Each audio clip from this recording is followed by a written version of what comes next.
12 years had passed since I took in my brother's twins without anyone knowing the truth. Then, one afternoon in October, a weathered cardboard box arrived at my doorstep. No sender information, just my name, Eleanor Winters, scrawled across the top in handwriting I hadn't seen in over a decade. Before we jump back in, tell us where you're tuning in from, and if this story touches you, make sure you're subscribed, because tomorrow, I've saved something extra special for you. Inside lay a collection of faded photographs, letters, and a small leather journal that would unravel everything I thought I knew about our family. The twins had been searching, and what they discovered would leave all of us shattered. I held the box against my chest, feeling the weight of secrets I'd carried for them. Secrets that now seemed to be finding their way back into the light. The maple trees outside my window had just begun to turn, their leaves caught between green and gold, not unlike how I felt, suspended between the life I'd built and the past that refused to stay buried. My modest farmhouse in Riverdale had become our sanctuary, a place where Mia and Mason could grow up without the shadow of scandal that had driven my brother from our hometown. Nobody here knew they weren't mine. Not the school principal who praised me for raising such brilliant children alone. Not my colleagues at the community college where I taught literature. Not even Mrs. Henley next door, who brought over banana bread every Sunday. I didn't answer the phone when it rang that evening. I knew who it would be. They always called when something arrived, checking to make sure I hadn't forgotten our arrangement. After 12 years, they still didn't trust me with the truth. I waited until morning, the box safely hidden in my closet behind winter sweaters. When I finally called back, my sister-in-law Vanessa answered on the first ring. "Eleanor," she said, her voice carrying that familiar tightness. "We expected to hear from you yesterday." "I was grading papers," I lied. "Is James with you?" "He's on the other line. We're concerned about a package that might have been delivered to you. It wasn't authorized." I glanced toward my bedroom. "Nothing came," I said. Another lie added to the mountain between us. What should I be looking for? There was a pause, then rustling. James's voice replaced Vanessa's. "Elle," he said, using my childhood nickname, the one he only used when he wanted something. "If anything arrives, anything at all, you need to let us know immediately. The twins don't need to be confused. We had an agreement." "The twins are 17 now," I said, surprising myself with the edge in my voice. "They're not confused children anymore." "That's exactly what makes this delicate," James replied. "Their birthday is coming up. Vanessa and I will be visiting next weekend. We should discuss the college applications in person." The college applications. Another system of control. James and Vanessa had selected the schools, prepared the essays, even arranged the campus tours, all from their glass-walled penthouse 3 states away. Meanwhile, I packed lunches, attended parent-teacher conferences, and held Mia when her first boyfriend broke her heart. I was the one who taught Mason to drive, who stayed up until dawn helping him prepare for debate tournaments. "Fine," I said. "Saturday works." After hanging up, I sat at my kitchen table for a long time, watching the early morning light spill across the worn wooden surface. The twins wouldn't be up for another hour. Teenagers need their sleep, especially Mia, who had stayed up past midnight working on her photography portfolio. I made coffee, strong and black, the way I'd learned to drink it during those first hellish months after they arrived. 2 4-year-olds who'd lost their mother and been abandoned by their father in the span of 6 weeks. No one had prepared me for that kind of grief, for tiny hands clutching at my clothes, for nightmare-filled nights where they called out for parents who weren't there. I'd been 32 then, unmarried, childless by choice, building a career I loved. My brother's desperate phone call had changed everything. "Just until I get back on my feet," James had promised. "Caroline's death. I can't handle the kids right now. Please, Elle, there's no one else." A temporary arrangement that calcified into permanence. James remarried within 2 years. Vanessa, a corporate attorney with sharp suits and sharper ambition. They bought a penthouse, traveled extensively, built a life that apparently had room for everything except 2 small children who carried the memory of another woman. So the twins stayed with me, and we grew together like saplings planted too close, our roots entangled beneath the surface. What began as obligation transformed into the most profound love I'd ever known. They became mine in every way that mattered. Except legally. Except, truthfully. I went to the closet and retrieved the box, spreading its contents across the kitchen table. The photograph showed a young woman with wild curly hair and a wide smile. Caroline, the twins' mother, my brother's first wife. The woman who'd died of an aneurysm so suddenly that the twins still spoke of her in present tense sometimes, even 12 years later. There were letters, too, addressed to James but never sent, dated in the months before her death. The journal was Caroline's. I recognized her handwriting from the few birthday cards and notes I'd seen before she died. I hesitated, feeling like an intruder, before opening to the first page. Preparing and narrating this story took us a lot of time, so if you are enjoying it, subscribe to our channel. It means a lot to us. Now back to the story. If you're reading this, something has happened to me, it began. And there are truths my children deserve to know. My hands trembled. This was exactly what James and Vanessa feared. The unraveling of the narrative they'd carefully constructed. In their version, Caroline had been a loving but unstable mother. Her death, while tragic, had eventually allowed the twins to have a more structured upbringing with me as their guardian, and James and Vanessa as the distant but caring parental figures who made all important decisions. I closed the journal quickly when I heard footsteps on the stairs. Mason appeared first, tall and lanky like his father, but with Caroline's thoughtful eyes.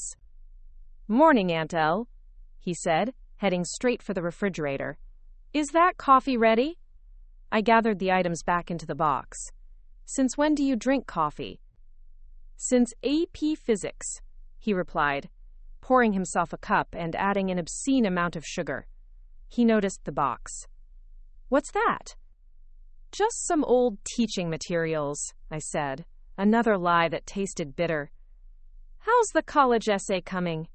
He shrugged. "Dad sent over some suggestions yesterday. Apparently my draft wasn't, quote, focused enough on leadership potential." I bit back my frustration. James hadn't even read the original essay. I had.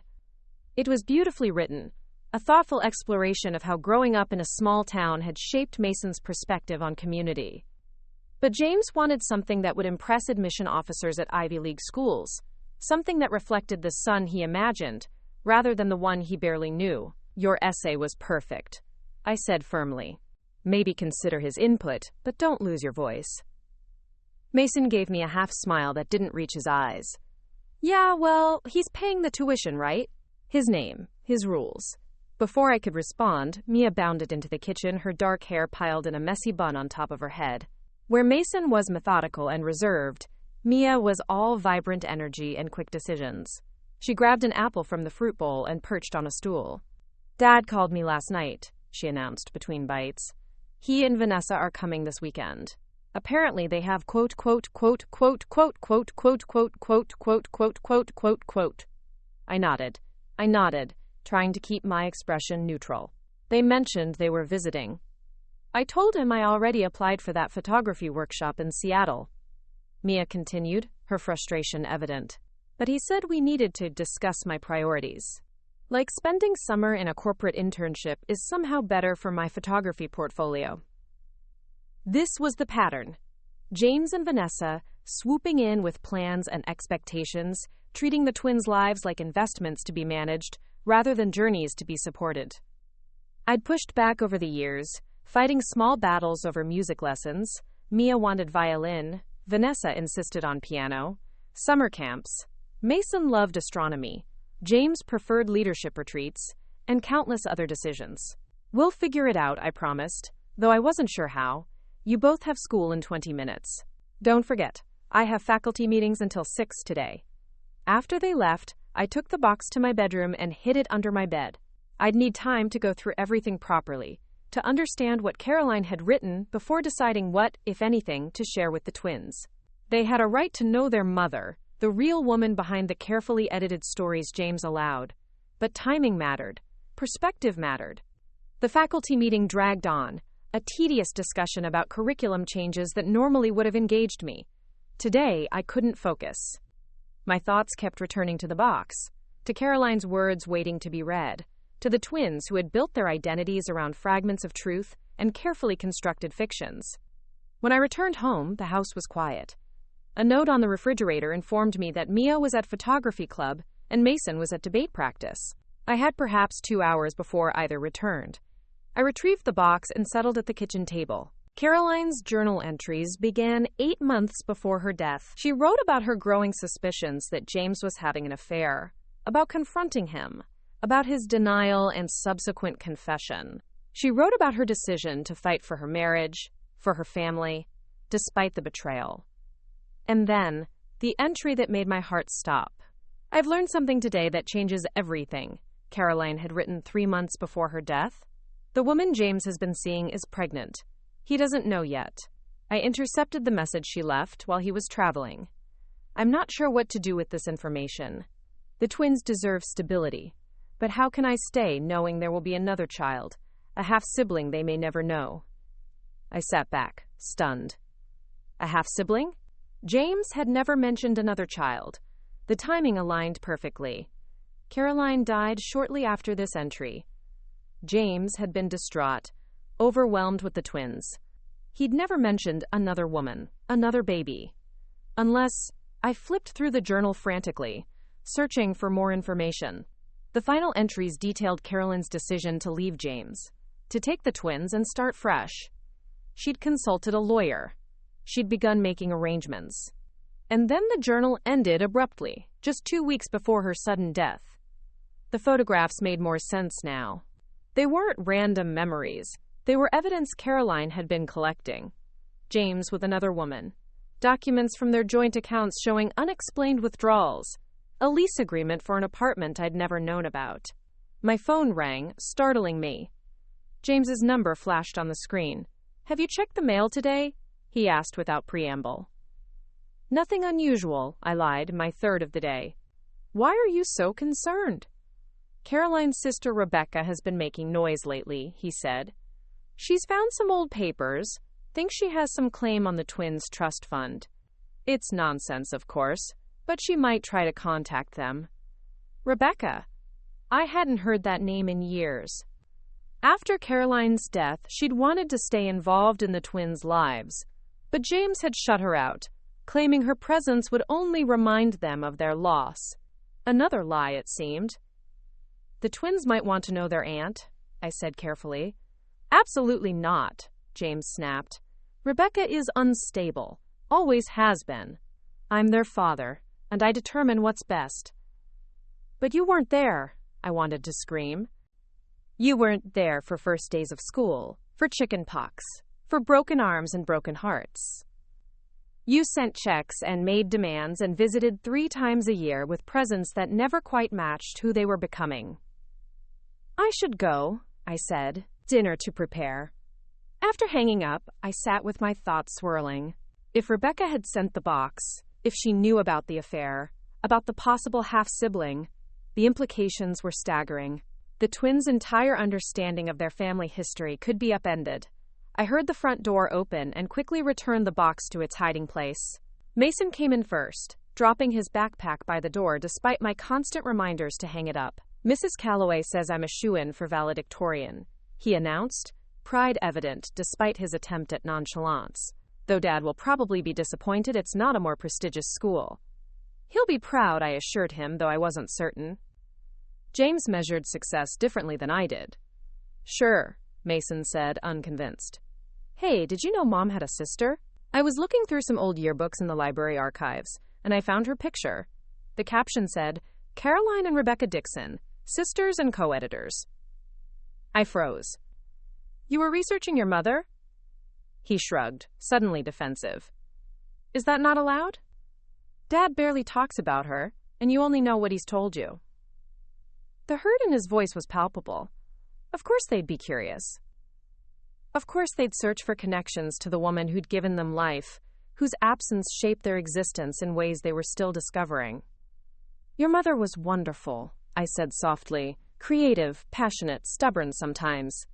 You have her eyes, you know, and Mia has her laugh." Mason looked at me intently. "Dad's coming this weekend. He said he wants to talk about family matters." Does that have anything to do with why you're being weird today? Perceptive, like Caroline. I'm not being weird, I protested weakly. You're a terrible liar, Aunt Elle. Always have been. He grabbed an orange from the fruit bowl. I've got homework. Call me when dinner's ready? After he went upstairs, I sank into a chair, overwhelmed. The twins were already searching for answers. They deserved the truth, not the sanitized version James had crafted. But revealing everything could fracture what fragile relationship they had with their father, could potentially hurt them in ways I couldn't predict. Mia returned an hour later, bursting with excitement about her photography project. Mr. Delaney says I could win the state competition, she gushed. The theme is hidden stories, and I've been photographing abandoned buildings around town. That's wonderful, I said, genuinely proud but distracted. She tilted her head. What's wrong? You have that look. What look? The one you get when you're keeping something from us for our own good, she said, making air quotes. Like when you didn't tell us that Luke Patterson asked about me at parent-teacher night, or when Mason's science project actually caught fire while we were at Grandma's funeral. I sighed. It's complicated adult stuff. Nothing for you to worry about.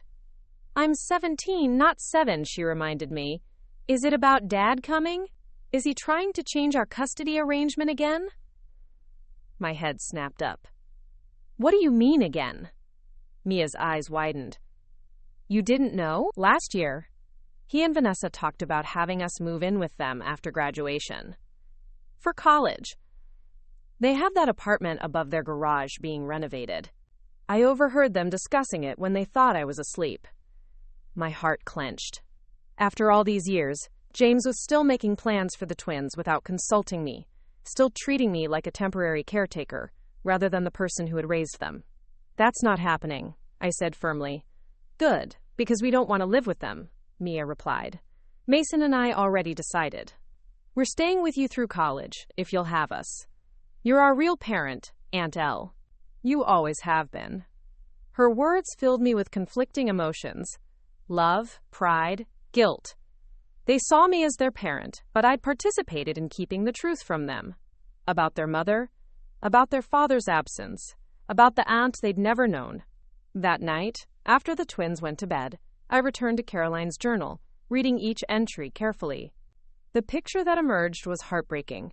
A woman fighting to save her marriage while protecting her children, discovering betrayal after betrayal, and finally making the courageous decision to leave. She'd been stronger than anyone had given her credit for. The final pages contained something unexpected, a letter addressed to me. Eleanor, it began. If you're reading this, I'm no longer able to care for my children. James isn't the man I thought he was, isn't the father they deserve. He's chosen another path, another family. I've named you their guardian in my will, not because you're his sister, but because you're the most honest, caring person I know. Tell them about me when they're ready. Tell them I fought for them until the end, and please, help them understand that people can love deeply, but still make terrible mistakes. Including me. Including their father. Including you, if you're reading this instead of them. Love them enough to tell them the truth, no matter how difficult. They deserve nothing less. Tears streamed down my face. Caroline had trusted me with her most precious gifts, and for 12 years, I'd honored part of that trust.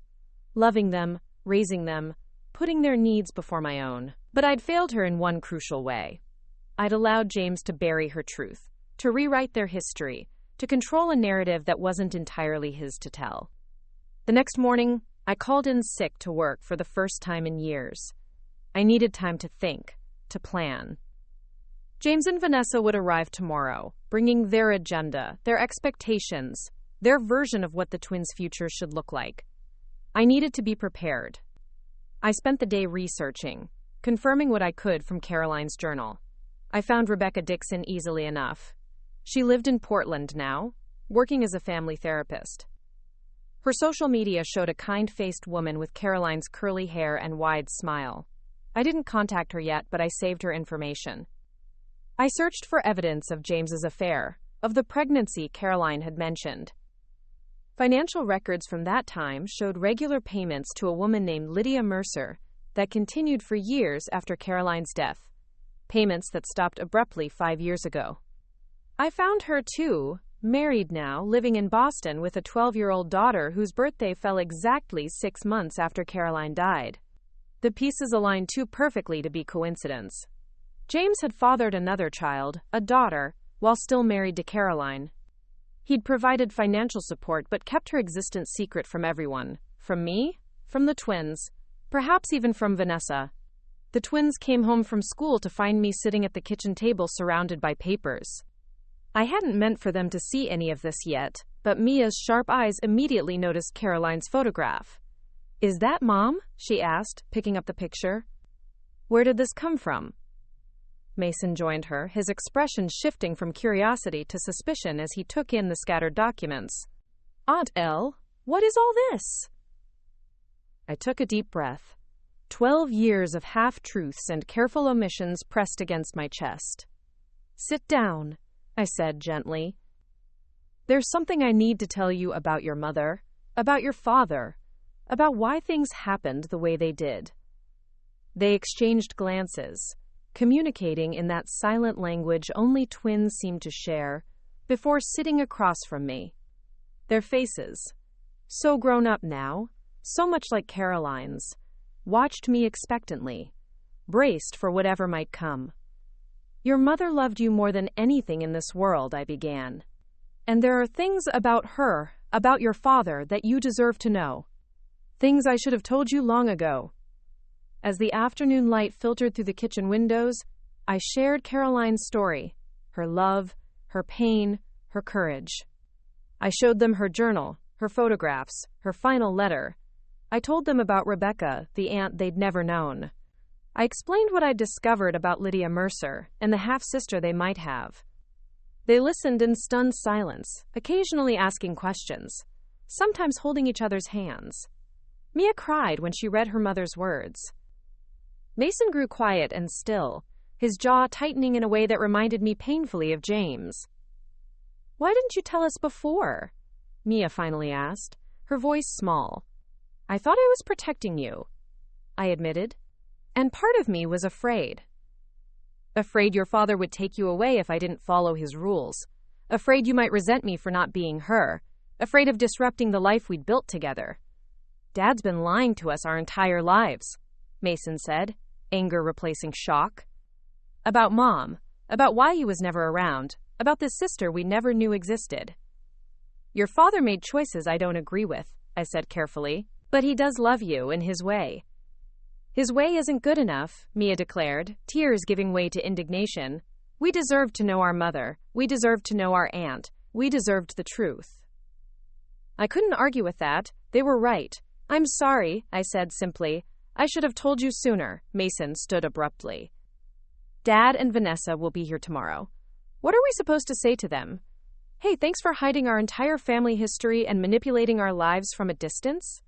"We don't have to decide everything tonight," I assured them. "This is a lot to process. Whatever you want to do, confront your father, contact Rebecca, reach out to Lydia and your half-sister. I'll support you. But take time to think about what you want." They retreated to their room shortly after, carrying pieces of Caroline with them. Mia took the journal, Mason the photographs. I remained at the kitchen table mentally preparing for James's arrival, for the reckoning that had been 12 years in the making. That night, I couldn't sleep. I kept thinking about Caroline's words, about the twins upstairs processing revelations that might forever alter how they saw themselves and their family. I thought about James and the confrontation to come. Mostly, I thought about the 12 years I'd spent raising children I loved as my own, while helping perpetuate a fiction that diminished who they were and where they came from. Around midnight, my phone lit up with a text from Mia. "Can you come to my room? Mason's here too." I found them sitting on Mia's bed, surrounded by photographs and journal pages, their faces tired but determined. "We've been talking," Mia said, "about everything. About Mom, about Dad, about you." Mason nodded. "We don't want to wait until tomorrow. We want to call Dad tonight and tell him we know everything, and we want you there with us." I sat beside them, aware of the weight of this moment. "Are you sure? This will change things permanently." "They're already changed," Mason said quietly. We just didn't know it until today. I nodded, and Mia dialed James's number, putting the phone on speaker. It was late, past midnight, but he answered on the third ring. Mia? What's wrong? Is everyone okay? His voice carried the rasp of interrupted sleep. We need to talk, Dad, she said, her voice steadier than I expected. About Mom. About why you really left us with Aunt Elle. About our sister in Boston. The silence that followed stretched until I wondered if he'd hung up. Finally, his voice returned, all traces of sleep gone. Who told you about Lydia? Was it Eleanor? Mom did, Mason interjected. She left a journal. She knew about the affair, about the pregnancy. She was planning to leave you before she died. Another silence. This isn't a conversation for the middle of the night, James finally said. We'll discuss everything when Vanessa and I arrive tomorrow. No, Mia said firmly. You'll talk to us now, or we won't be here when you arrive tomorrow. We'll be on our way to Portland to meet our Aunt Rebecca. I heard James inhale sharply. Eleanor, I know you're there. What have you done? What I should have done years ago, I replied. Honored Caroline's wishes, told the twins the truth about their mother, about you, about the family they have beyond us. You had no right, he hissed. Those children are mine. Those children, Mason interrupted, are 17 years old and sitting right here. And you're wrong, Dad. We're not just yours. We're Mom's. We're Aunt Elle's. We're our own people with a right to know where we come from. Everything I did was to protect you, James insisted. Your mother's death, it was complicated. The timing, with Lydia pregnant, the situation wasn't black and white. Then uncomplicate it, Mia challenged. Tell us the truth, all of it, right now. What followed was a halting, reluctant confession. James admitted to the affair with Lydia, to the pregnancy that coincided with Caroline's final months. He confirmed that Caroline had discovered everything, had confronted him, had planned to leave. He explained how her sudden death had left him shattered, guilty, unable to care for the twins, while managing the fallout from his double life. Vanessa doesn't know about Lydia's daughter, he admitted. No one does, except Lydia, and now you. I've provided financial support, but we agreed it was better for everyone if I stayed out of her life. Better for who? Mason demanded. Not for your daughter, growing up without knowing her father. Not for us, your other children, denied a sister and half our family history. I made mistakes, James said, his voice breaking. Terrible ones. I'm not proud of how I handled any of this. Does Aunt Elle have legal guardianship of us? Mia asked suddenly. Or have you been controlling that too? James hesitated. Technically, Eleanor has been your legal guardian since your mother died. It was temporary at first, but when I married Vanessa, we decided it was better for everyone if the arrangement continued. Eleanor was doing a good job, and disrupting your lives again seemed cruel. You mean it was convenient, Mason corrected. You got to play Dad from a distance without doing the actual work. The conversation continued until dawn, painful truths emerging in fits and starts. James alternated between defensive justification and genuine remorse. The twins remained remarkably composed, asking pointed questions, expressing their hurt and anger without losing control. I sat beside them, offering silent support, occasionally clarifying details but mostly letting them lead. By the time the call ended, we were all exhausted but somehow lighter. James had agreed to postpone his visit, to give the twins time to process everything. He'd promised to answer any questions they still had, to respect their wishes regarding Rebecca and Lydia, to reconsider his controlling approach to their future plans. I know I don't deserve your forgiveness, he'd said at the end, but I hope someday you'll understand that I did love your mother. I do love you both. I just failed at showing it the right way. After the call, the three of us sat in weary silence. The first light of dawn filtered through Mia's curtains, casting long shadows across the floor. What happens now? Mason finally asked. I looked at these remarkable young people I'd helped raise. Strong, resilient, compassionate, despite everything. Whatever you want, I said simply. This is your story now. You get to decide how it continues. Mia leaned against my shoulder. We want to meet Aunt Rebecca. And our sister, if she's willing. I want to read more about Mom, Mason added. Everything we can find. I want to know who she really was. I nodded, pulling them both close.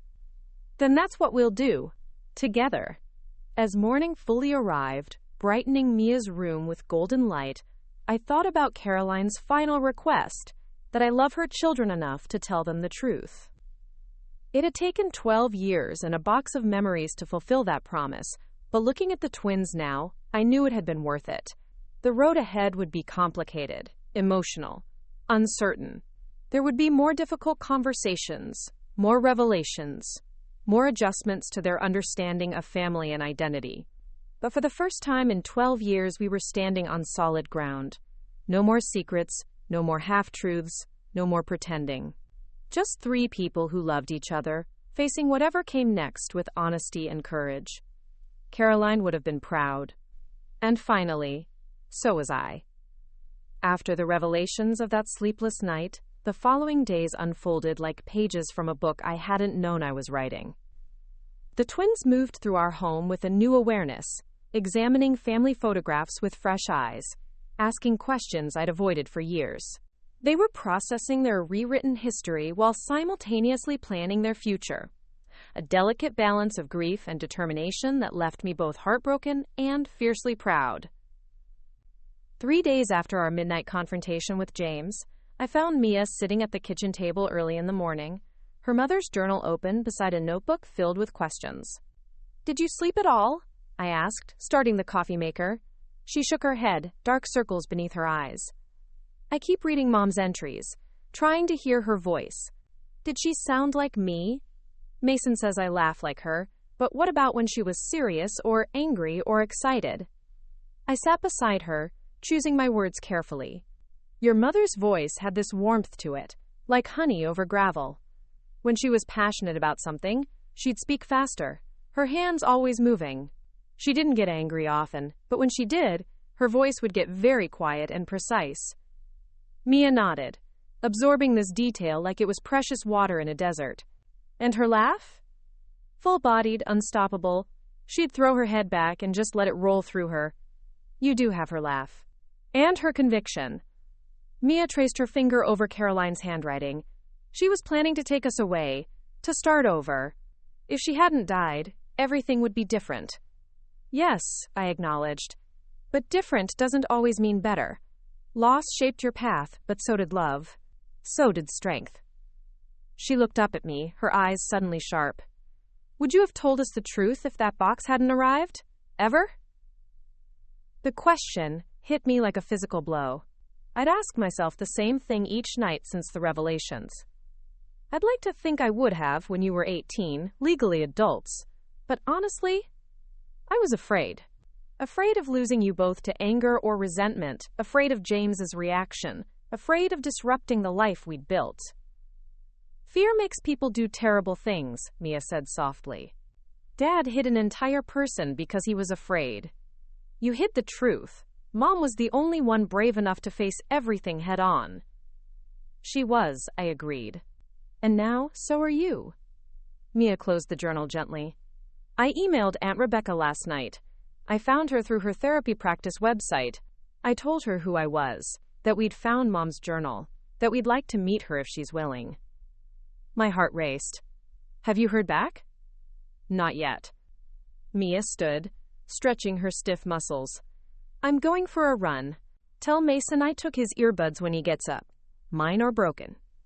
After she left, I sat alone in the kitchen, feeling the weight of pending change. The carefully constructed life we'd built was transforming, fault lines appearing in what I'd believed was solid ground. I wasn't sure what role I would play in whatever came next. For 12 years, I'd been the twins' constant, their home base, their functional parent. But with Caroline's voice restored through her journal, with Rebecca potentially entering their lives, with the possibility of a half-sister, would there still be room for me? Mason wandered downstairs around noon, his hair rumpled from sleep. Unlike his sister, he'd been spending more time in his room, processing privately. He made himself a sandwich and sat across from me at the table. Dad called me last night, he said between bites. Said he and Vanessa aren't coming this weekend after all. He wants to give us space. That's probably wise, I replied cautiously. Mason snorted. It's not wisdom, it's damage control. He's figuring out how to spin this, how to make himself look better. Maybe, I acknowledged. Or maybe he's genuinely trying to respect your feelings. Why are you defending him? Mason asked, his voice edged with frustration. After everything he did to Mom, to us, to you? I considered the question seriously. I'm not defending his actions. What he did was wrong on many levels. But people are complicated, Mason. Your father loved your mother once. He loves you and Mia. He's also selfish and afraid and flawed. Understanding that doesn't excuse what he did, but it might help you process it. He pushed his plate away. Appetite gone. Mia says she emailed Aunt Rebecca. She mentioned that. I found our sister on Instagram, he said quietly. Her name is Emma. She plays violin, has a golden retriever named Pickle, and looks exactly like Mia. I felt dizzy suddenly. Have you contacted her? He shook his head. Not yet. I'm not sure what to say. Hey, your dad is my dad, but he abandoned you while pretending to be father of the year to us from a distance. If you do reach out, be gentle, I advised. She may not know anything about your father, about you and Mia. This could be as shocking for her as it was for you. That's why I haven't done it yet. He rubbed his eyes tiredly. Everything feels like it's made of glass now. One wrong move, and it all shatters. I reached across the table and squeezed his hand. You don't have to figure everything out at once. Take your time. Be kind to yourself. That's what Mom wrote in her journal, he said softly. In one of the entries to us. Be kind to yourselves, even when the world isn't. Your worth isn't measured by other people's failures. Tears pricked my eyes. Caroline's wisdom reaching through time to comfort her children when they needed it most. She was right. Mason nodded, then stood abruptly. I'm going to the library. There's newspaper archives from when Mom died. I want to see what was reported, if there was anything about Dad or Lydia. After he left, I wandered through the quiet house, noticing details I'd overlooked for years, how the twins had arranged their photographs to include as many of Caroline as possible, how they'd kept small mementos from their early childhood, even when they couldn't articulate why those items mattered. They'd been searching for connections to their mother all along, while I'd been helping James maintain a comfortable fiction. That afternoon, Mia burst through the front door, her cheeks flushed from running and excitement. Aunt Rebecca emailed back? She wants to video chat tonight. She says she's been looking for us for years, but Dad blocked every attempt. My stomach twisted with guilt. How many opportunities for connection had the twins lost because of James's control and my complicity? That's wonderful, I managed. Do you want me to be there? Mia hesitated. Would you mind if it was just me and Mason first? Just for the initial conversation? It's not that we don't want you involved. Of course, I said quickly, ignoring the pang in my chest. This is your journey. I'll be here if you need me. When Mason returned from the library, the twins closeted themselves in Mia's room with her laptop. I heard their voices rising and falling, occasional laughter, a few muffled sobs. I busied myself making dinner they probably wouldn't eat, giving them privacy while remaining available. 3 hours later, they emerged with red-rimmed eyes and tentative smiles. Aunt Rebecca is amazing, Mia announced, pulling out a chair at the kitchen table. She has Mom's laugh, too. And she's kept everything. Photos, letters, videos of Mom that we've never seen. She's going to send copies. Mason nodded, his expression more reserved but equally moved. She told us about Mom's childhood, about grandparents we barely remember. She has Mom's old recipe box, her college yearbooks, even her wedding dress. She invited us to visit, Mia continued excitedly. For spring break. She lives in this amazing converted warehouse apartment in Portland with roof gardens and a studio where she does art therapy. I smiled, genuinely happy for them, despite the complicated emotions swirling beneath the surface. That sounds wonderful. Portland is beautiful in spring. You'll come too, right? Mason asked, watching me carefully. I blinked in surprise. Me? I assumed this would be time for you to connect with your mother's family. You are our family, Mia said firmly. Aunt Rebecca wants to meet you too. She said she's grateful someone was there for us all these years. Relief and gratitude washed over me. They still wanted me in their story, even as that story expanded to include people and truths I'd kept from them. If you're sure, then yes, I'd love to come. That night, a new email arrived from James. Unlike his usual terse communications about schedules and expectations, this one was pages long.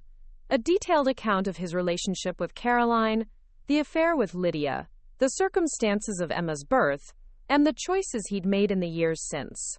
He included information he'd withheld for years: Caroline's life insurance policy that had funded the twins' trust, the true terms of the custody arrangement, the college funds he'd established for both the twins and Emma. I've lived with these secrets for so long that dishonesty became my default, he wrote. I convinced myself I was protecting everyone, but I was really protecting myself from facing the consequences of my actions. I don't expect forgiveness, but I owe you honesty. Whatever relationship we have moving forward, if we have one at all, should be built on truth, not convenient fictions. I forwarded the email to the twins with a simple note. This is for you to read when you're ready. No rush. No pressure. The next morning, a Saturday, I found Mia at the kitchen table with her laptop open to Instagram. I'm looking at Emma's profile, she explained when I joined her. She posts about music competitions, her dog, normal teenager stuff. She has no idea we exist. Have you decided whether to contact her? I asked, pouring coffee for both of us. Mason and I talked about it last night. We think we should wait until we've processed more of this ourselves. It's not fair to dump our family drama on her without warning. Mia closed the laptop with a sigh. Besides, Dad should be the one to tell her about us. It's his responsibility, not ours. I nodded, impressed by her maturity. That's a compassionate approach. Aunt Rebecca thinks so too. She said rushing into contact might do more harm than good. Mia wrapped her hands around her coffee mug. It's weird having another adult to ask for advice. Someone who knew Mom, who shares our DNA. Is it a good weird or a bad weird? I asked cautiously. Good weird, she assured me. Different, but good. Like finding a puzzle piece you didn't know was missing. Mason joined us, unusually well-dressed for a weekend morning in a button-down shirt and neatly combed hair. Going somewhere? I asked. He nodded, a hint of nervousness in his expression. I'm meeting Dad for breakfast. Just him, not Vanessa. I told him I had questions I wanted to ask in person. Mia and I exchanged surprised glances. Are you sure you're ready for that? I asked. No, he admitted. But I need to see his face when I ask about certain things. Email is too easy to craft perfectly. I want his unfiltered reactions. Do you want me to drive you? I offered. No, but thanks. I'm taking the bus. Neutral ground, you know? Somewhere I can leave if I need to. After he left, Mia and I spent the morning sorting through old photographs, creating a timeline of the twins' childhood that incorporated what we now knew about Caroline and the circumstances of their early years. It was healing work, restructuring memories to include the missing pieces. I wish we had more pictures of Mom, Mia said, arranging photos chronologically. Rebecca says she was an amazing photographer herself. Maybe that's where I get it from. Definitely, I agreed. Your mother had an artist's eye. She could find beauty in the most ordinary moments. Like what? Mia prompted, hungry as always for details about Caroline. I closed my eyes, calling up a memory. Once, during a thunderstorm, she dragged us all outside after the lightning stopped, but while the rain was still falling. She had this ancient Polaroid camera and kept taking photos of raindrops hitting puddles, capturing the exact moment they created those perfect little crowns of water. She said ordinary miracles were happening around us all the time. We just had to pay attention. Mia's eyes shone. That sounds exactly like what I try to do with my photography. Your mother would be so proud of the artist you're becoming, I said softly. Of the person you are. We worked in comfortable silence until Mason returned, his expression unreadable as he dropped his keys on the counter. How was it? Mia asked immediately. He sank into a chair, emotionally exhausted.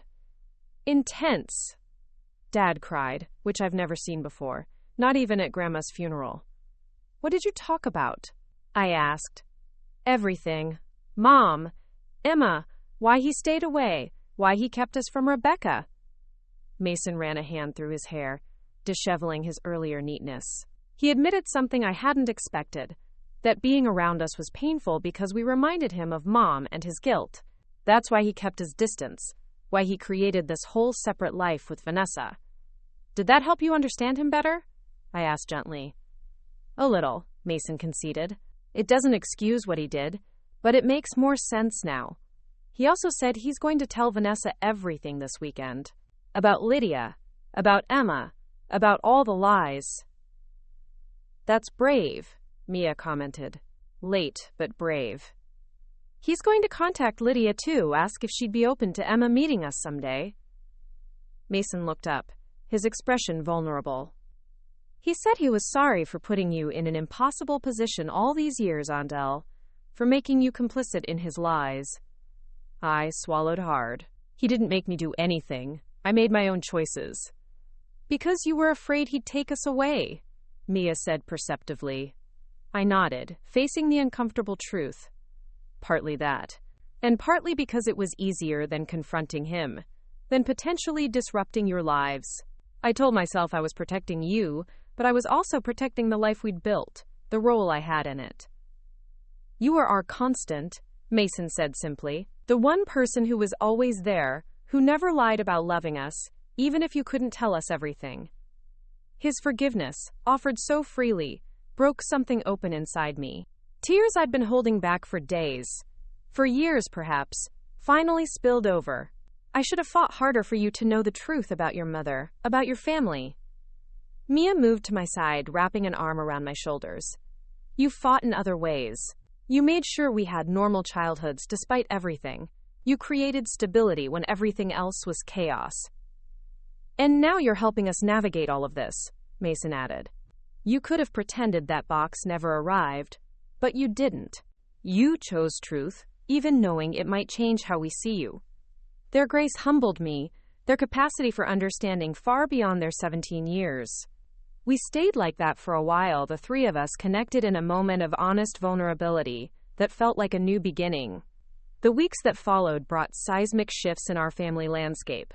James told Vanessa everything, resulting in a separation that seemed likely to become permanent. He reached out to Lydia, who agreed to a careful, gradual introduction between Emma and the twins. Rebecca sent packages filled with Caroline's belongings, photographs, letters, artwork, even recorded messages from home videos that allowed the twins to hear their mother's voice for the first time in 12 years. Each new revelation brought both pain and healing. The twins grieved the years lost, the connections denied, the truths withheld.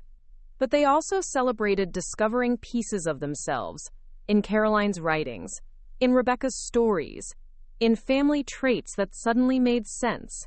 One evening, about a month after the box arrived, I found Mason sitting on the porch swing, reading through college application essays he'd rewritten to reflect his new understanding of himself and his history. Mind if I join you? I asked. He moved over, making space. I've been thinking about changing my major, he said after a moment. Instead of business like Dad wanted, I'm considering psychology. Maybe even family therapy, like Aunt Rebecca. You'd be wonderful at that, I said sincerely. You've always been a good listener, even as a child. I want to help people navigate family secrets, trauma, identity issues. He gazed out at the darkening yard. Use our family's mess for something positive. That's how healing works, I observed. Taking broken pieces and creating something new, something meaningful. He nodded thoughtfully. Aunt Rebecca said something similar yesterday. She said tragedy doesn't define us, but how we respond to it does. She sounds wise. She is. Different from you, but similar in important ways. He glanced at me. You both put us first, even when it was difficult. His words warmed me. The twins' relationship with Rebecca had blossomed quickly, filling gaps I hadn't even realized existed. I'd worried initially that I might feel replaced, diminished. But the opposite had happened. Rebecca had become not a competitor but an ally, another adult who loved the twins and respected my role in their lives. Mia joined us on the porch, carrying mugs of hot chocolate. "I just got off the phone with Emma," she announced, handing us each a steaming cup. This was new. After weeks of careful preparation, facilitated by both James and Lydia, the twins had begun speaking with their half-sister via video calls. "How is she doing with all of this?" I asked. Mia settled on the porch step, looking up at us. "Better than you'd expect. She's known James was her father for years. Lydia never hid that, but she thought he didn't want a relationship with her. Finding out about us, about the whole situation, actually helped her understand it wasn't about her." "That's a lot for a 12-year-old to process," I said. "She's pretty amazing," Mia replied with obvious admiration. "Mature for her age. She plays violin beautifully. She sent me a video of her latest recital. And she's excited about meeting us in person next month." The planned meeting, a carefully orchestrated day at a neutral location with both James and Lydia present, represented another step in our evolving family narrative. I wouldn't be there. We'd all agreed it should be just Emma, her mother, the twins, and James for this first in-person encounter. "Are you nervous?" I asked them both. "A little," Mason admitted. "What if she hates us? What if we remind her of everything she didn't have? Or, what if we love her instantly and then have to go back to living separate lives?" Mia added, voicing the fear beneath the excitement. I considered their concerns. Family relationships aren't all or nothing. They grow and change. This first meeting is just that, a first. Whatever connection you build with Emma will develop at its own pace, in its own way. "Like us three did," Mason observed. "You didn't become our parent overnight. It happened gradually, through thousands of ordinary moments." I smiled at his insight. "Exactly. And whatever relationship you build with Emma will be uniquely yours, different from what you have with each other, or with me, or with your father. Or with Mom," Mia added softly. "I feel like I know her now, in a way I never did before. Not just the idea of her, but the real person she was. Complicated, loving, flawed, brave. I think that's what she would have wanted most," I said. "For you to know her as she truly was, not as a perfect memory or a sanitized story." We sat together as twilight deepened into night, talking about Caroline, about Emma, about the spring break trip to Portland we were planning. We discussed how Mason's college plans might change, how Mia's photography was evolving to capture their family story, how our relationships with James were cautiously rebuilding on more honest ground. The box that had arrived that October day had indeed left us all heartbroken in different ways. Heartbroken for lost time, for buried truths, for a mother the twins had never fully known. But from that heartbreak had emerged something unexpected. A family expanding rather than contracting, a story growing richer rather than ending. As I looked at these remarkable young people I'd helped raise, strong enough to face painful truths, compassionate enough to seek understanding rather than just blame, I felt a different kind of heartbreak. The bittersweet ache of watching them outgrow the careful boundaries I'd maintained, of seeing them become fully themselves in ways that both included and transcended me. 12 years ago, I'd taken in my brother's secret twins, believing it was temporary. Tonight, sitting on the porch of the home we'd built together, I realized that nothing about family is truly permanent or temporary. It's all evolution, all growth, all learning to hold both grief and joy in the same heart. "Whatever happens next," I told them as the first stars appeared overhead, "we'll navigate it together. That's what family does, the real kind, the kind we choose to be every day." Spring arrived in Riverdale with a particular sweetness that year, as if nature itself understood our need for renewal. The dogwood tree in our front yard exploded with white blossoms, covering the lawn in delicate petals that reminded me of new beginnings.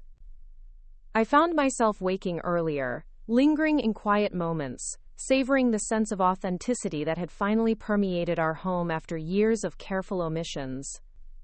The twins' meeting with Emma had transformed them in subtle ways. Mason stood taller, more confident in his decisions about college and his future. Mia's photography had taken on new depth, capturing not just beauty, but emotional truth in every frame. They spoke about Emma with a protective tenderness that made my heart swell. Their little sister, the missing piece they hadn't known to look for. She plays violin the way I approach photography, Mia explained one evening as we prepared dinner together. Like she's trying to translate something invisible into something people can experience. It's in her blood, in our blood. Caroline played piano the same way, I recalled, chopping vegetables for a stir-fry. Not technically perfect, but with this emotional honesty that made people stop and listen. That's what Emma said about my photos when I showed her my portfolio, Mia said, her face brightening. That they made her stop scrolling and really look. She gets me in a way that's different from Mason or you or anyone else. It's weird but wonderful.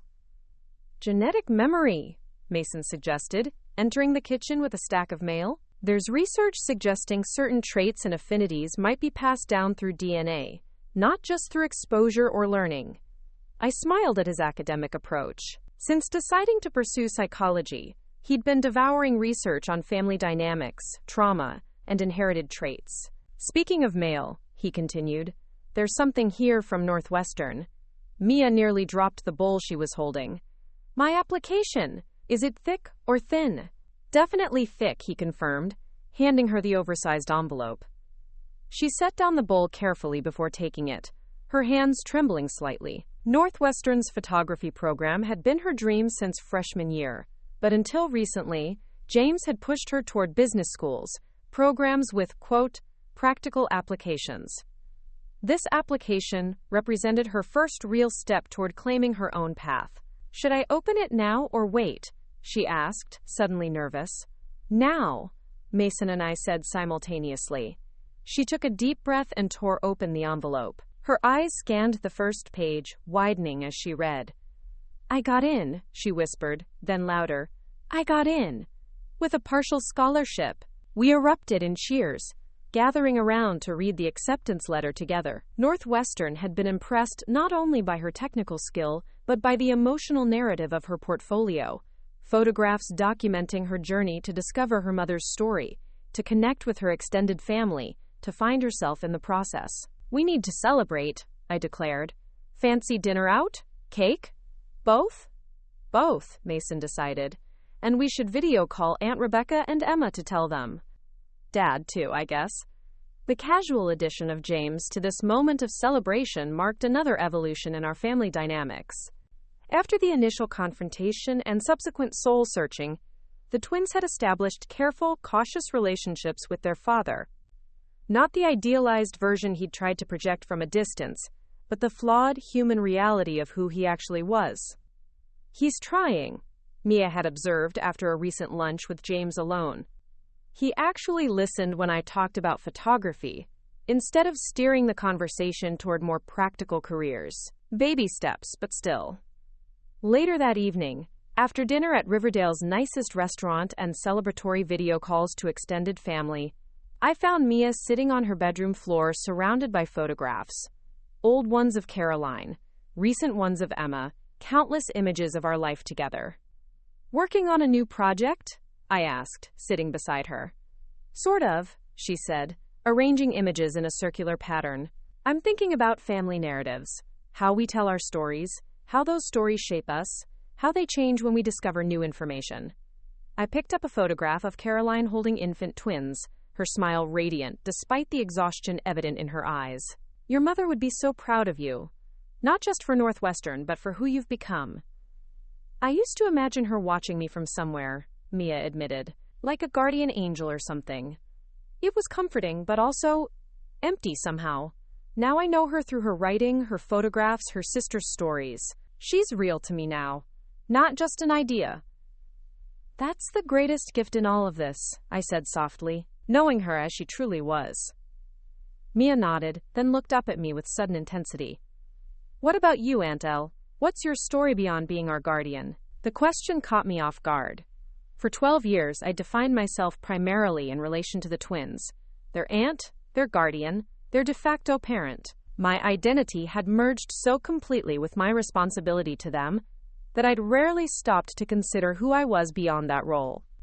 "I'm not sure I remember anymore," I said with a small laugh that didn't quite hide the truth in my words.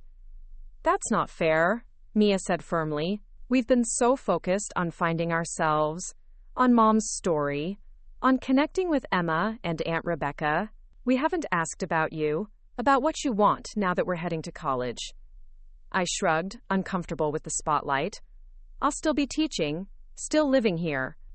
Your rooms will be waiting whenever you want to come home." "That's what you'll be doing, not who you'll be," she persisted. "Mason and I were talking about this yesterday.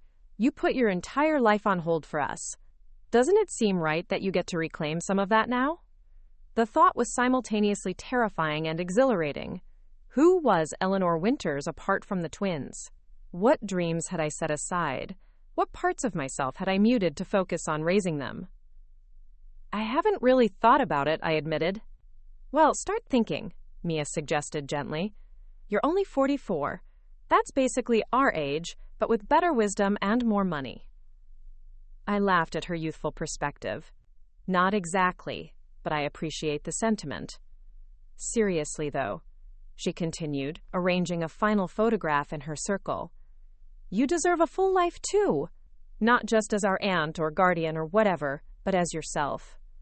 Her words stayed with me long after I'd kissed her goodnight and retreated to my own room. Who was I beyond my role in the twins' lives? Before they arrived, I'd been building a career in literature, publishing occasional articles in academic journals, traveling during summer breaks, dating casually but never settling down. I'd had friends, hobbies, ambitions that had nothing to do with parenthood. I pulled out my journal, a habit I'd started after finding Caroline's, and began listing things I'd once loved. Hiking in the mountains, attending poetry readings, taking cooking classes, learning languages, singing in a community choir. Simple pleasures I'd set aside, not out of resentment, but out of the natural reprioritization that comes with raising children. The next morning, I mentioned this conversation to Mason as we drove to his therapy appointment. He'd started seeing a counselor to process everything that had happened, a decision I deeply respected. "Mia's right," he said immediately. "You need a Eleanor Renaissance." I chuckled at the term. "A what now?" "A Eleanor Renaissance. A rebirth of your non-aunt identity." He spoke with the enthusiasm of someone who'd clearly been thinking about this. "We've been researching it." "Researching me?" I asked, amused and slightly alarmed. "More like researching opportunities." He pulled out his phone and opened a document. "Riverdale Community College is looking for someone to lead their study abroad program in Ireland next spring. Literature focus, 3 months. Teaching and coordinating. The current listing specifically mentions expertise in Irish women writers, which is literally your dissertation topic." I nearly missed a stop sign. "How did you know that was my dissertation topic?" "I may have peeked at your CV while looking for your passport last year," he admitted. "That's not the point. The point is, this is perfect for you. 3 months in Ireland, doing what you love, while Mia and I are settled in college." The idea sent a thrill through me that I hadn't felt in years. Teaching abroad had been a dream I'd reluctantly shelved when the twins arrived. Ireland in particular held special appeal. I'd spent a semester there during graduate school and had fallen in love with the landscape, the literature, the sense of history in every stone. "I couldn't possibly," I protested weakly. "What if you need me?" Mason fixed me with a look that reminded me startlingly of myself. "We're not children anymore, Aunt Elle. We need you to be happy and fulfilled, not perpetually on standby for our emergencies." "Besides," he continued as I parked outside his therapist's office, "technology exists. We can video call, text, email. Ireland isn't the moon." I sat in the car after dropping him off, his words reverberating in my mind. The twins were launching their own lives, pursuing their passions, building identities independent of their complicated family history. Perhaps it was time for me to do the same, not to separate from them but to grow alongside them in a new way. When I returned home, I found an email from Rebecca that seemed almost cosmically aligned with these thoughts. She'd been asked to present at a therapy conference in Dublin that spring, and wondered if I might be interested in joining her for a few days after, perhaps exploring the countryside together. It occurs to me, she wrote, that we've become so focused on helping the twins connect with their past, that we've neglected to build our own relationship. I'd like to know the woman who raised my sister's children with such grace and love. What do you say to an adventure, just us adults? The synchronicity made me laugh out loud. Was the universe conspiring to send me to Ireland? I responded immediately, accepting her invitation and mentioning the study abroad opportunity Mason had found. Her reply came within minutes. Apply, the twins will be fine. It's time for Eleanor to emerge from Aunt Elle's shadow. That afternoon, I updated my CV and submitted an application for the program director position. It felt simultaneously terrifying and liberating, like stepping off a familiar path into uncharted territory that somehow still recognized my footprints. At dinner that night, I told the twins what I'd done. Their enthusiastic support brought tears to my eyes. Now we're all starting new chapters, Mia observed. Me at Northwestern, Mason at Berkeley, you potentially in Ireland. It's poetic, really. Speaking of new chapters, Mason said, Dad called today. He and Vanessa are officially divorcing. This wasn't entirely surprising. The revelation of James's long-hidden daughter and the years of deception had created a fracture in their marriage that proved irreparable. Still, it represented another significant shift in our family landscape. How do you feel about that? I asked carefully. Mason considered the question. Conflicted. On one hand, their relationship was built on lies, so maybe it's healthier this way. On the other hand, it's another disruption when we're just finding stability. Dad seems relieved, actually, Mia added. He said Vanessa never really wanted children, which was part of why our arrangement continued for so long. It was convenient for both of them. I nodded, thinking of how many decisions in our complicated family had been made for convenience rather than authenticity. What happens now? Dad's looking for an apartment in Chicago, Mason explained. He says he wants to be closer to us during college, to try to rebuild. He's also planning more regular visits with Emma. Better late than never, I suppose, I murmured. That's what my therapist says, Mason agreed. People can change if they're willing to face their mistakes honestly. It doesn't erase the past, but it can create a better future. His maturity humbled me. At 17, he was developing wisdom that many people never achieve. The following weeks brought a flurry of activity. The twins finished their senior year with honors, my application for the Ireland position advanced to interviews, and plans solidified for our spring break trip to Portland to visit Rebecca. Through it all, we continued to process our evolving understanding of family, identity, and truth. Rebecca sent more of Caroline's belongings, a collection of vintage brooches she'd loved, notebooks filled with poetry and observations, recordings of her playing piano. Each item filled in another piece of the puzzle, helping the twins connect with the mother they'd lost too young. It's strange, Mia remarked as we packed for Portland. A few months ago, I felt like I barely knew Mom. Now I sometimes catch myself using her phrases or gestures without even realizing it. That's how memory works, I said. Sometimes we carry people with us in ways we don't even recognize until something awakens that connection. Like how Mason organizes his books by color the way Mom did, she observed. Or how I talk with my hands when I'm excited. Or how you both go completely silent when you're truly angry, I added with a smile. Your mother was the same way. The quieter she got, the more seriously you needed to take the situation. These conversations had become precious routines, connecting threads of past and present, discovering family traits that transcended time and loss. The twins absorbed every detail about Caroline, with the eagerness of travelers studying a map to homeland they'd never fully known.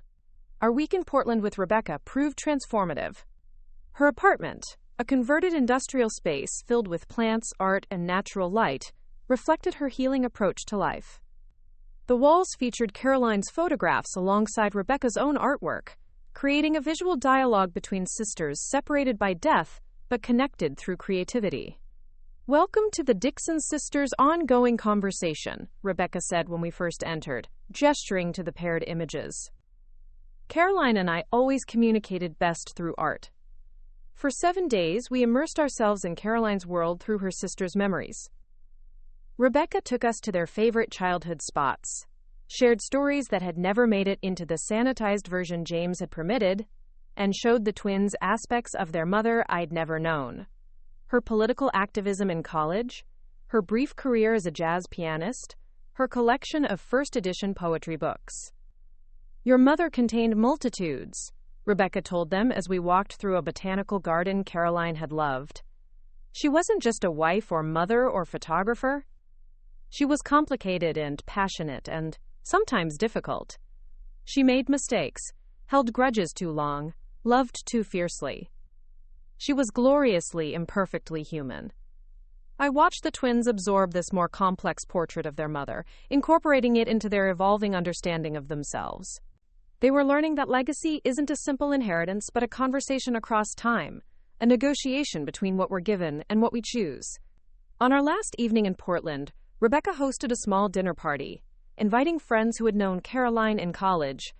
The twins listened raptly as these strangers shared memories of their mother's young adulthood, her audacious art projects, her terrible cooking, her unwavering loyalty to friends. Later, as Rebecca and I washed dishes while the twins continued talking with the guests, she touched my arm gently. "Thank you," she said. "For what?" "For keeping Caroline alive for them all these years. For being the parent she would have been, encouraging, supportive, honest when it counted most." She handed me a glass to dry. "I was so angry when James shut me out, when he refused to let me be part of their lives. I blamed him entirely until recently." "What changed?" I asked. She considered the question carefully. "Meeting you. Seeing how you raised them. Understanding that while James made terrible choices, he did one thing right. He gave them to you." She smiled, her expression so like Caroline's that it made my heart ache. "Your family now, you know. Not just the twins' guardian, but my family too." Her words moved me deeply. In our quest to help the twins recover their mother's story, to connect them with their extended family, something unexpected had happened. I'd found connection too, a sense of belonging that transcended biological ties.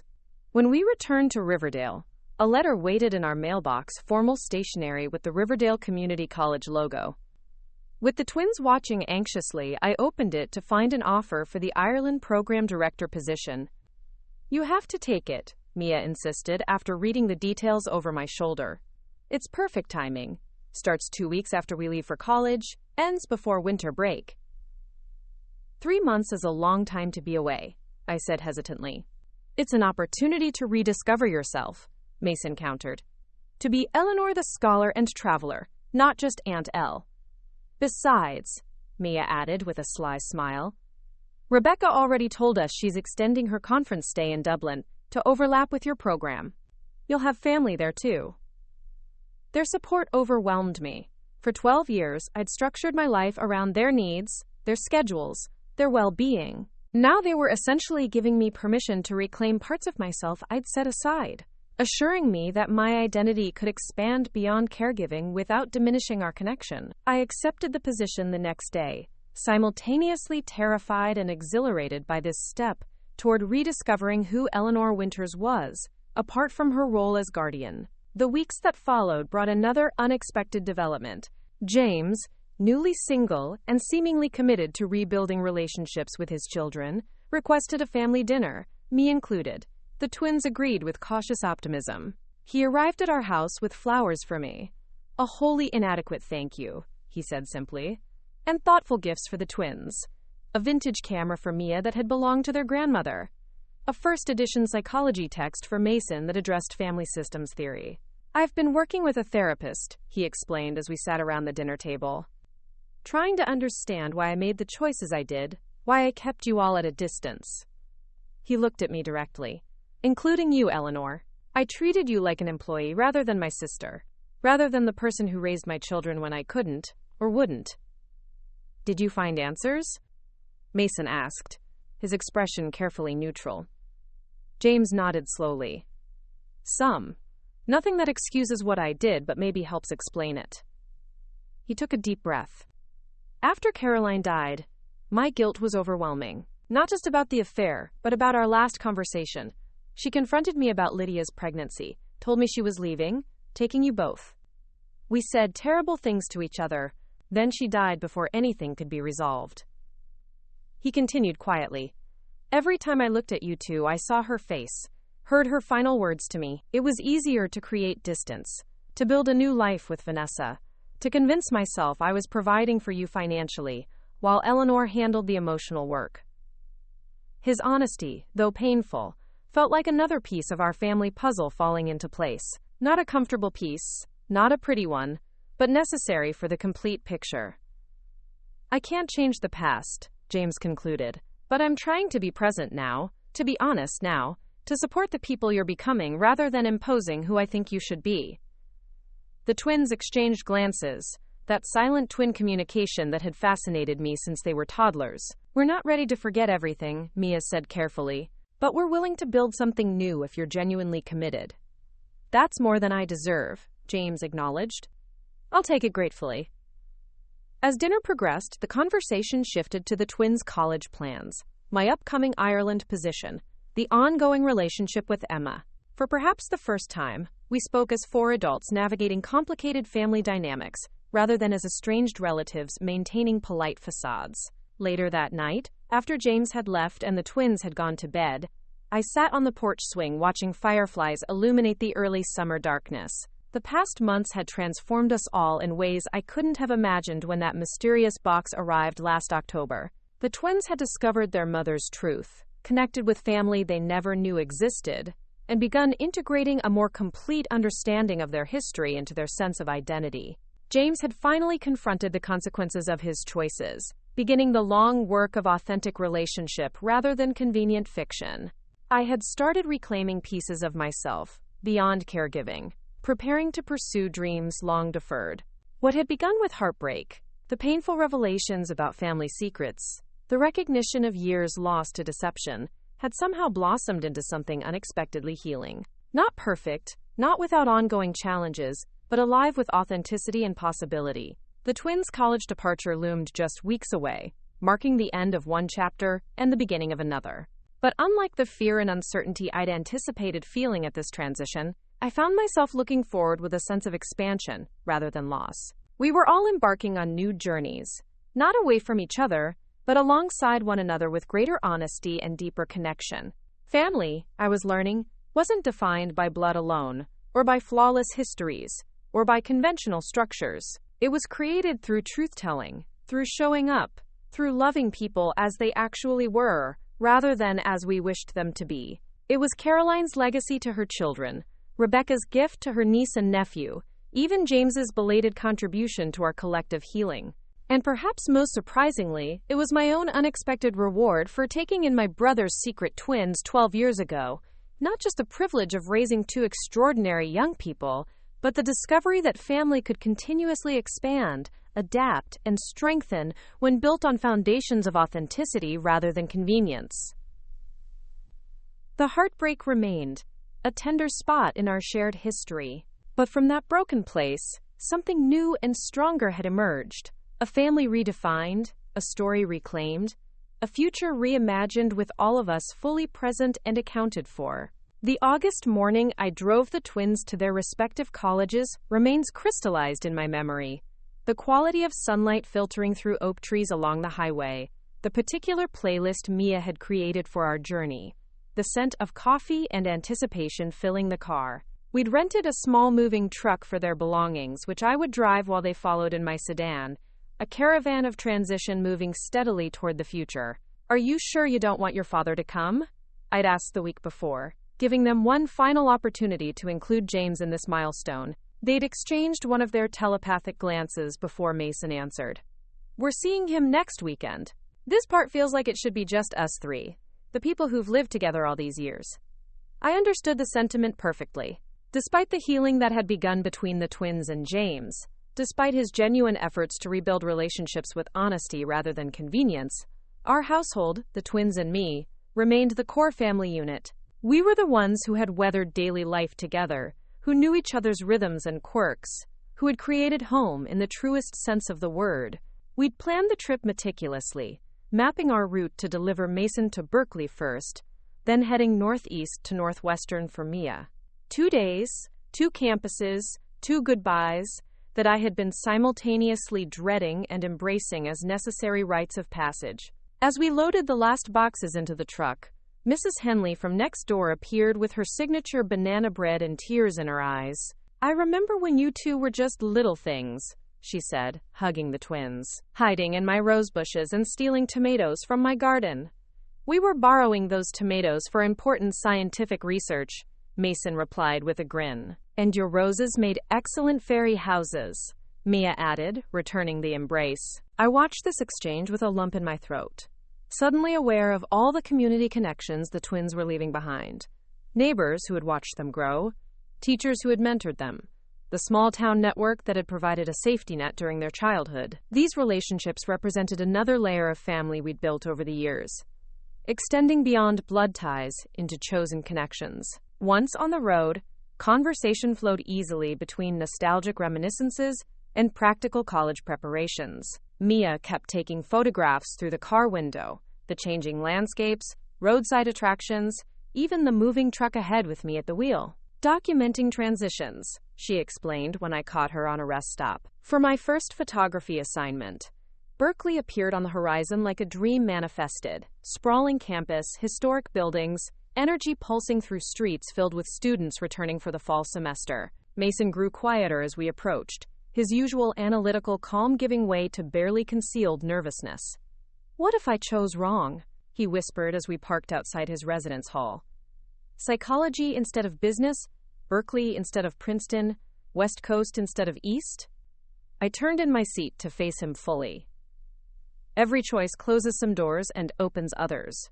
The question isn't whether you chose right, in some absolute sense, but whether you chose authentically, based on who you are, not who someone else wants you to be.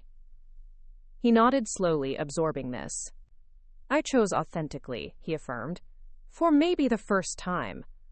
His dorm room was small but sun-filled, with views of eucalyptus trees and distant hills. His roommate had already arrived, a friendly music major from Seattle, who helped us carry boxes and immediately engaged Mason in conversation about cognitive psychology and musical perception.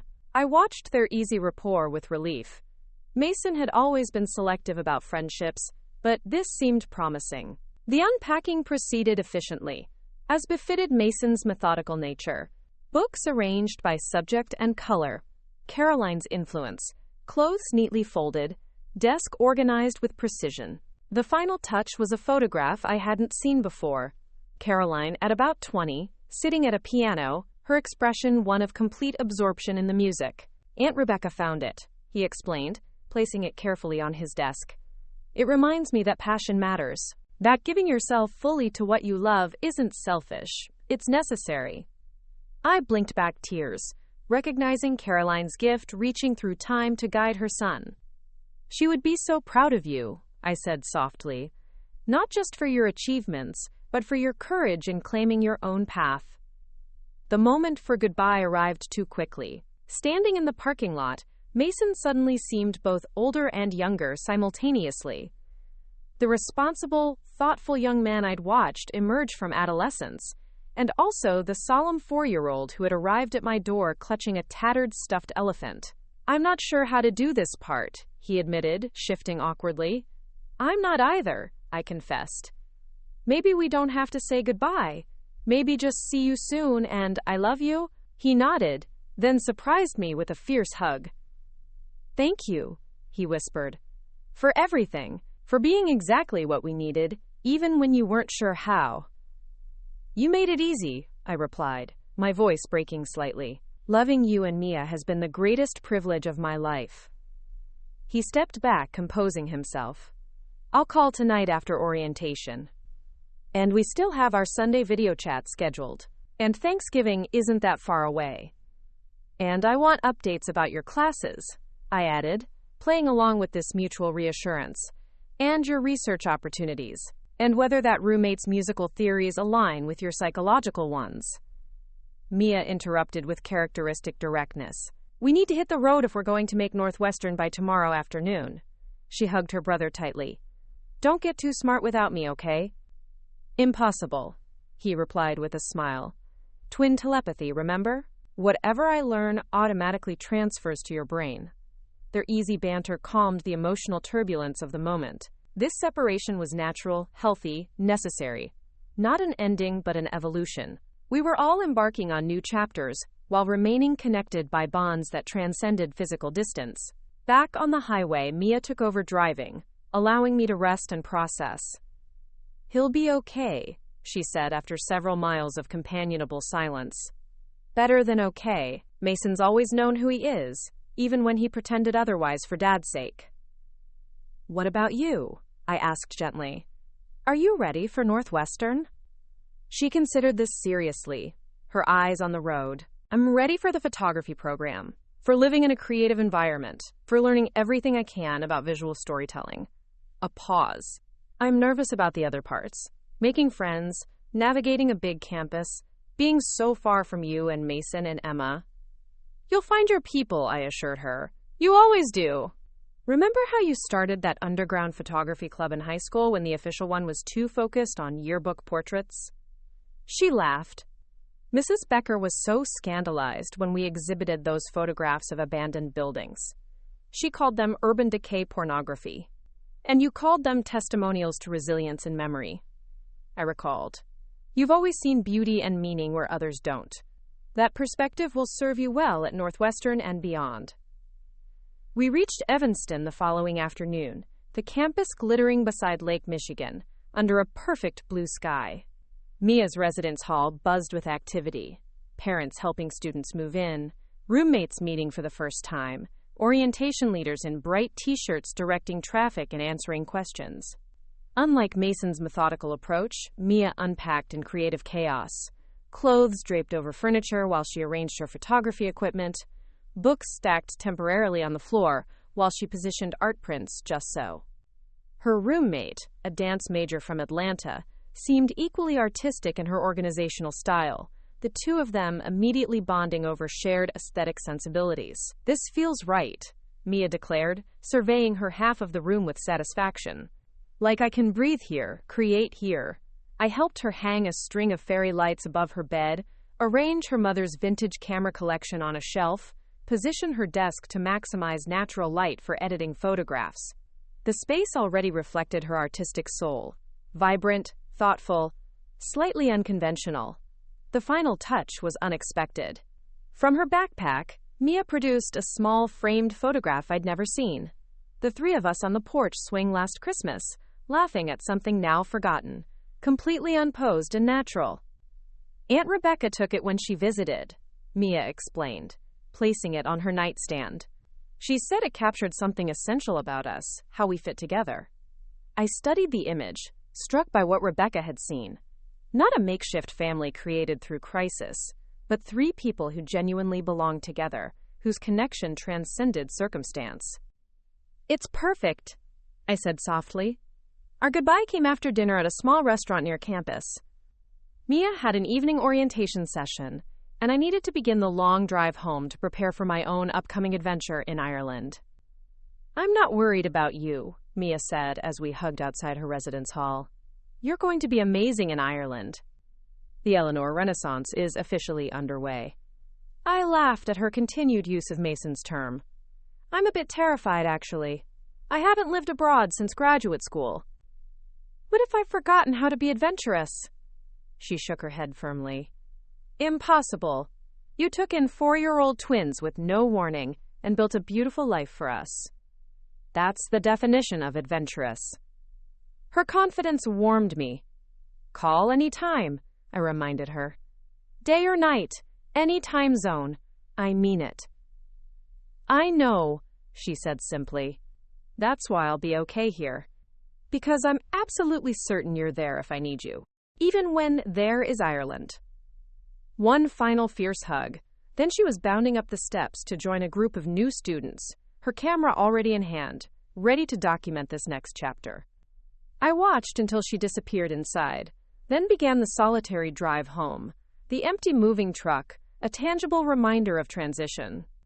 The house felt cavernous when I returned, echoing with memories, silent in ways it had never been during the twins' childhood.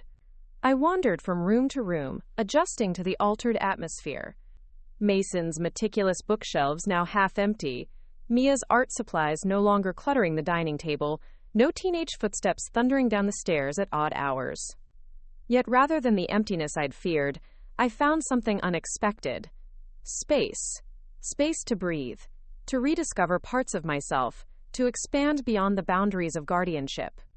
The twins had taken pieces of our shared life with them to college, but they'd also left me something precious: the freedom to evolve alongside them, rather than remaining static in their absence. I began preparing for Ireland with renewed purpose, pulling out long-neglected research notes, contacting former colleagues in Dublin, creating syllabi for the courses I would teach. The work energized me, reconnecting me with the scholarly passion that had defined my early career before the twins arrived. 2 weeks before my departure, Rebecca arrived for a brief visit, bringing more of Caroline's belongings she'd discovered in storage: journals from her college years, notebooks filled with song lyrics and poetry, photographs from her early 20s. "I thought we could go through these together," she suggested as we sat in my living room, surrounded by these artifacts of her sister's life. "Some of these might be too personal for the twins right now, but you should know about them, as their guardian and as Caroline's posthumous co-parent." I was touched by her inclusion, her recognition of my role in carrying Caroline's legacy forward. "I'd like that," I said simply. What emerged through Caroline's earlier writings was a fuller portrait of the woman whose children I'd raised: her ambitions before marriage and motherhood, her creative struggles, her political awakening in college, her complex relationship with James before the twins were born. She was considering leaving him even before the affair, Rebecca revealed, showing me journal entries from when the twins were toddlers. She felt diminished in the marriage, like her creative pursuits were treated as hobbies while his career was paramount. That explains why she was building her photography portfolio again, I realized. She was preparing for independence. Rebecca nodded. Caroline was stronger than anyone gave her credit for, including James. She wouldn't have stayed in an unhappy marriage indefinitely, affair or no affair. She was planning her exit, creating financial independence through her photography business. This new understanding of Caroline, as a woman actively shaping her destiny rather than simply reacting to betrayal, shifted something in my perception.